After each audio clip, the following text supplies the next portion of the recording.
In Voxlblade as of now, there are 4 known events, these being the Blood Moon, Void Moon, Harvest Moon, and the Sky Whale event. Not counting the Sky Whale, the Moon events all serve a separate purpose. The Void Moon gives a chance for Binded Corruptions, the Blood Moon gives a chance for money, XP, and enchanted items, and the Harvest Moon gives enemies higher drop chances. Now, out of all of these events, players seem to be only interested in the Void Moon and the Sky Whale, mainly because Binded Corruptions are an important item for crafting, and the addition of a new enemy like the Iron Slayer and Lord Stratos for the Sky Whale event. So, in this video, I'll be discussing some ideas I had for an event-based update, specifically the Harvest Moon. So what would be added in this update? Some new enemies, a new raid event, and a brand new weapon. For now, this is all I've been able to come up with, as I haven't really spent much time coming up with armors and runes and other stuff, so I'll just be showing you what I have for now. So, let's start off with the new roaming enemy which would spawn out in the wild during a Harvest Moon. Similarly to its bulkier counterpart, the Iron Slayer, the Harvester is a large knight who wields a massive scythe as its weapon.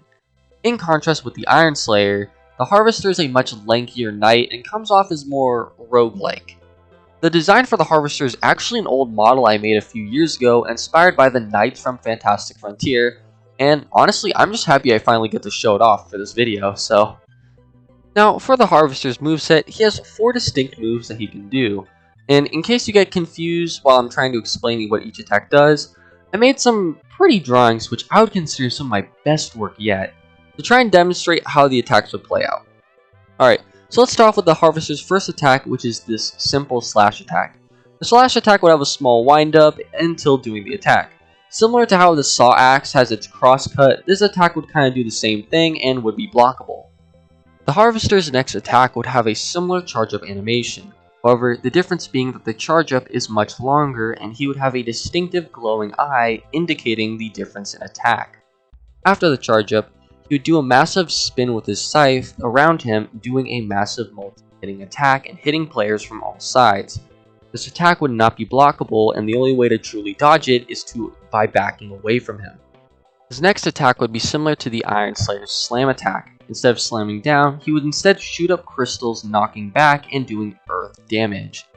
And lastly, he would have a roar move similar to the Iron Slayer's, however, instead of knocking enemies back, he would pull them closer to him, which would lead into another slash attack, which really could be any of his attacks. As for the Harvester's drops, he would have a chance to drop his helmet, chest plate, and leggings.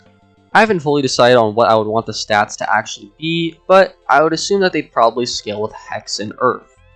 As for his other drops, he would have a chance to drop the Soul Scythe Blade and the Soul Siphoner handle. Now, because of how Voxlblade is designed with long handles and blades, usually spears, you would need both the Soul Scythe Blade and the Soul Siphoner handle to turn it into a scythe. If you were to put the Soul Scythe Blade onto a different long handle or a regular handle, it would become a sword or spear. If you were to, and it goes the same way with the Soul Siphoner handle. If you were to put a dagger blade, greatsword blade, or a regular medium weapon blade, it would become a spear. When the Soul Scythe Blade and the Soul Siphoner handle are combined, they create the Soul Scythe. Now the scythe as a weapon is quite unique in the way it attacks, the first swing of course being a simple slash. However, after the first attack, this would lead into a wind-up animation. During the wind-up animation, the player has some mobility and can actually move around the enemy, which would then lead into the second attack. This attack style basically is meant for you to be able to reposition yourself when fighting an enemy. After the first slash, you can back away from the enemy, or you could reposition yourself around the enemy for the second attack. As for the heavy attack, this could be a simple down slam attack, and as for the Q ability, it would be a cross-cut slash, similar to the saw axe again, except stunning the enemy in place. Now it's time that we talk about the Soul Scythe's ability. Both the Soul Siphoner handle and the Soul Scythe Blade have the same ability, this ability being Soul Snatcher. Basically, when you kill an enemy, you would absorb their soul into your blade.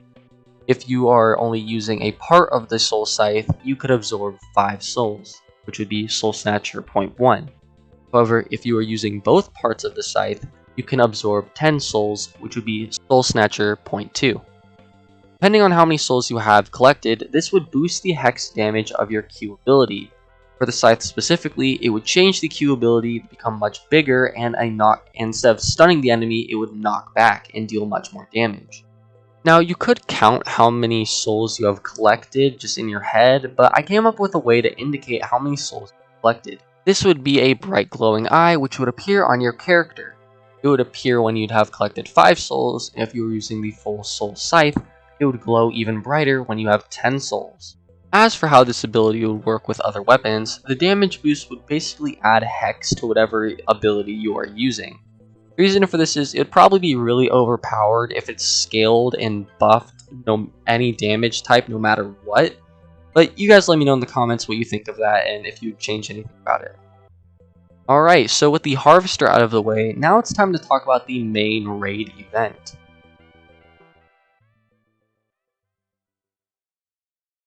With this update, a small area would be added into Floral Fields. It would be a small cave blocked off by some large vines. However, during a harvest moon, these vines would open up and sprout into flowers. This would open up the Orchard event. As you enter the cave, you will notice a large field with a single house in the front. As you approach, you would notice a NPC. Now, I had 2 ideas for what this NPC could be. One of them is a simple farmer NPC, but my other idea was to actually bring an old NPC from Voxlblade Classic. This NPC that I would bring back is Key, the NPC who gave you the Bud Boy quest from the original game. When you talk to the NPC, he basically explains that he needs your help. He explains that during a harvest moon, the protective vines that he uses to guard his farm sprout into full flowers, weakening them enough for people to get through. With this, he gives you the task of protecting his 3 prized flowers during the raid. So for the arena of which the raid would take place in, I made this small model of what I thought it could look like, and I'll talk about it more in this segment. But first, let's talk about the main mechanic of the arena, which is flowers. So basically, how the flowers work is when an enemy spawns in, they will be locked onto the flowers.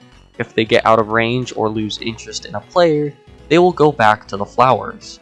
The flowers themselves have their own separate HP bar. The flowers play a vital role in this dungeon, as if they are all destroyed, you automatically lose the dungeon. You can tell how much HP a flower has based on its color. Bright blue means it's high HP, dark blue means it's medium or half HP, and gray means it's low HP. Something I thought that would make this dungeon more interesting is the rewards that you would earn from it. Depending on what state the flowers are in at the end of the dungeon, this would decide the rewards you earn from it. If the flowers are high HP, you will be able to get a lot of rewards. If they're half HP, then you'll get some rewards, but not a lot. And if they are almost dead and low HP, then you will get barely any rewards. This system is used to make it so that the player not only has to worry about themselves, but also maintain the HP of the flowers. It also leaves room open for items that could be rewarded to the player. You can make it so that certain armors and weapon parts that you could get are only able to be obtained when the flowers are at full HP at the end of the raid. Now, another thing you will notice in the arena is the cannon. Now, this cannon is actually a replica of the actual cannon in Voxlblade, but let me explain. In this dungeon, there are going to be a lot of enemies during each wave, meaning that there's going to be a lot to deal with. So with the addition of the cannon, the players can use it to deal big damage towards large crowds. As for what enemies it would target, I had 2 ideas for how this could work. One would be that the cannon would simply target the closest enemy to it, or you could add a toggle effect for the player to decide which enemy the cannon would target. The toggle would basically have the enemy type above the cannon. For example, let's just say the toggle's on Bud Boys, then the cannon would go for the closest Bud Boys in the area. If you were to then switch it to another enemy, then it would go for that enemy instead. Which, speaking of enemies, let's talk about the new enemies that would be added into the game. The Orchard Raid event features 15 different waves, including a 16th wave at the end. During these waves, there will be a lot of enemies per wave, all with the goal of destroying the flowers. The enemies would come out in one of the 3 different entrances: the left side, the right side, and the middle. First, let's go over two of the original Voxlblade enemies which would be found inside the dungeon. The first, of course, being a Bud Boy. Bud Boys as enemies are pretty easy to deal with, their beam attack and their propeller attack both being blockable. However, in groups, I find that they might be pretty tough for players to deal with, which would make an interesting dungeon enemy. Now, as for the next Voxlblade enemy that would return, a lot of you older Voxlblade players will probably remember it. Of course, I'm talking about the Lily Monster. Now, the Lily Monster was a pretty simple enemy, it was incredibly tanky and did a lot of damage. I'll talk more about the Lily Monster as I go over some of the newer enemies that would be involved, but I think that this event would be a great time to bring back one of Voxlblade's toughest monsters. The Crow is an interesting enemy as it actually doesn't attack the player. The Crow simply flies over the field, occasionally passing by with a bundle of vines. As the Crow approaches, it would drop vines onto the cannon. When the vines are on the cannon, the players will not be able to shoot the cannon. This then makes the player have to actually hit and break the vines off the cannon in order for it to be used. The crows will come by at random times during the different waves. Now, I thought about making an enemy that would actually zap the cannon, like in Team Fortress 2, how the spy zaps sentries, but that wouldn't actually make sense because the cannon has literally been shown to be powered up when electrified, so I decided to go with vines, which fit more of the aesthetic of the orchard and the more root and plant aspect of it. Another new enemy involved is the Arachnid. The Arachnid, unlike many other enemies involved, is a ranged enemy, keeping its distance from the player, similar to how Magelings move. The Arachnid's attack is actually a web slingshot. When the player is hit, the Arachnid will start to pull the player towards it. During this time, the Arachnid will not be able to move and will stay in place while pulling the player. While the player is being pulled, it can still hit enemies, and when it gets close to the spider, simply right-clicking it will break you free. The web attack is blockable, and you just gotta be on the lookout for it. The Arachnid is practically designed to keep the player away from the flowers as much as possible. However, because they are difficult to deal with, making them have low HP is probably the best move. I should also mention that I did base the color scheme for the Arachnids off of the Arachnid armor already in Voxlblade, in case they wanted to make it so that you could have an enemy that dropped that armor instead of it just being an astral present armor. One of the things you'll notice above the arena is the 3 cables stretching across the sky. Occasionally, you will notice a scarecrow ziplining along one of these cables. As it passes by, it will target a player and throw a bomb into their direction. The bomb will basically land and begin a small animation similar to the Bumble bombers and begin to explode. When the bomb explodes, if it's near a flower, it will not deal damage to the flower. However, the bomb is also blockable and will have some knockback. The Scarecrow is basically designed to just create chaos and turn the orchard into a chaotic war zone. Now, the last enemy I will be talking about is the Small Root. The Small Root is basically a tinier version of its cousin, the Void Root. Being a single small head with some legs, the Small Root is a very fast enemy with a single bite attack. This bite attack could have a similar effect like the Void Root's attack, except instead of being a multi-hit bite barrage, it could just be a single bite attack. The bite attack would be blockable and maybe could apply bleed if that's what they were thinking. Small Root is really just here to be an extra nuisance to catch players off guard and just go quickly towards the flower and start dealing some damage to it. So in total, you'll be fighting 6 types of enemies, 4 enemies on the ground and 2 in the air. There was going to be another enemy involved that I thought of where it'd plant these little flowers in the ground and they'd shoot out shockwaves, but I just never could really come up with a design for it. And as for the 16th wave, this would only happen if all the flowers are at high HP. The 16th wave could really just be anything. It could be a giant group of harvesters or a giant singular boss. My initial idea was this giant scarecrow machine similar to Drillbot from Skylanders Giants.